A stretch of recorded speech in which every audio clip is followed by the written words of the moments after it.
Hi friends, இன்னைக்கு evening snacks தான் பணியாரம் தான் செஞ்சேன். பணியாரம் நிறைய தடவை செஞ்சுருக்கேன். ஆனால் நான் ஒரு வாட்டி ஹோட்டல் ட்ரை பண்ணும்போது அதில் தேங்காய் முந்திரிலாம் போட்டு செஞ்சுருந்தாங்க. சரி, அதை ட்ரை பண்ணுவோன்னு சொல்லிட்டு தான் இன்னைக்கு பண்ண ஆரம்பித்தேன். பணியார மாவு ஆல்ரெடி போட்டிருக்கேன். மாவு ரெடியாக இருந்துச்சு. அதில் கொஞ்சம் தேங்காய், அப்புறம் கொஞ்சம் முந்திரி பருப்பு போட்டு ஒரு ஏலக்காய் போட்டு நல்லா மிக்சியில் குறப்பாக அரைச்சிக்கலாம். தம்பிக்கும் கொடுக்குறதுனால கொஞ்சம் நைஸாகவே அரைச்சிக்கிட்டேன்.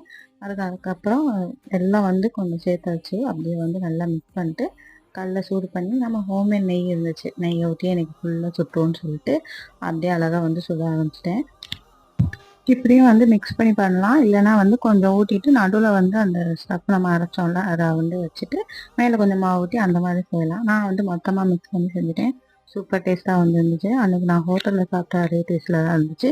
ஃபுல்லாக சாப்பிட்டுட்டு இனிப்போட இந்த காரம் சேர்த்து சாப்பிட்றது எனக்கு ரொம்ப பிடிக்கும். தக்காளி சட்னி தேங்காய் சட்னி ரெண்டுமே இருந்துச்சு. சரி, அதையே விடுவானுன்னு சொல்லிட்டு ரெண்டையும் மிக்ஸ் பண்ணி சாப்பிட்டாச்சு.